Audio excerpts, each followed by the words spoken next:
یہ کہانی ہے 680 عیسوی کی، جو آج بھی زندہ ہے۔ یہ داستان ہے ظلم کے سامنے اصولوں پر ڈٹ جانے کی۔ اس کہانی کو سمجھنے کے لیے ایک تصور کو سمجھنا ضروری ہے، اور وہ ہے جہاد۔ اکثر لوگ جہاد کا مطلب صرف لڑائی سمجھتے ہیں، لیکن اس کا اصل مطلب بہت گہرا ہے، یعنی سچائی کے لیے کوشش کرنا۔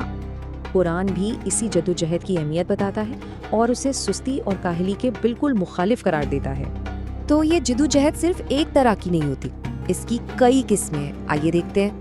ایک تو ہے اپنے نفس سے لڑنا، یعنی لالچ اور حسد سے، اور دوسری قسم ہے علم کے ذریعے، پھر اپنے مال کے ذریعے، ضرورت پڑنے پر تلوار سے، اور یہاں تک کہ نیکی کے ہر کام سے بھی جہاد ہوتا ہے۔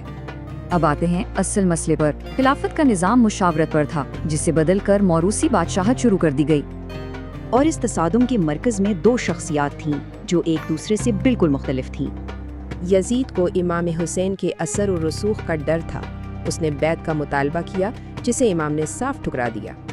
حالات کو دیکھتے ہوئے امام حسین مکہ چلے گئے۔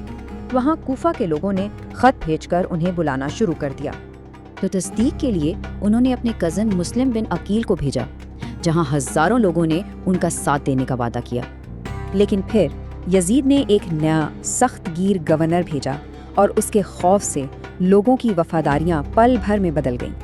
اس ساری صورتحال سے بے خبر امام حسین اپنے گھر والوں اور ساتھیوں کے ساتھ کوفہ کی طرف چل پڑے، لیکن راستے میں ہی یزید کی فوج نے انہیں کربلا کے مقام پر روک لیا اور ان پر پانی بھی بند کر دیا گیا۔ تو 10 محرم کا دن آیا۔ ایک طرف تھے امام حسین کے 72 ساتھی، اور دوسری طرف یزید کا ہزاروں کا لشکر۔ جنگ شروع ہونے سے پہلے امام نے ایک آخری بار ان کے ضمیر کو جھنجھوڑا، اپنا تعارف یاد دلایا، لیکن اس اپیل کا کوئی اثر نہیں ہوا۔ جنگ ہوئی اور امام حسین اپنے ساتھیوں سمیت شہید کر دیے گئے۔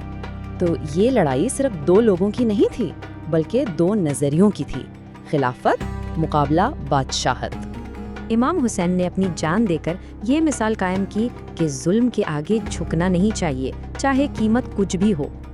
ظاہری طور پر تو امام حسین یہ جنگ ہار گئے، لیکن سوال یہ ہے کہ اصل میں جیتا کون؟ یزید کی حکومت تو جلدی ختم ہو گئی، لیکن امام حسین کا نام ہمیشہ کے لیے امر ہو گیا۔ یہاں تک کہ یزید کے اپنے بیٹے نے یہ کہہ کر حکومت چھوڑ دی کہ اسے حسین کا خون بے چین کرتا ہے۔ اور کربلا کا واقعہ آج بھی ہم سے یہی سوال کرتا ہے کہ وہ کون سے اصول ہیں جن کے لیے جان بھی دی جا سکتی ہے۔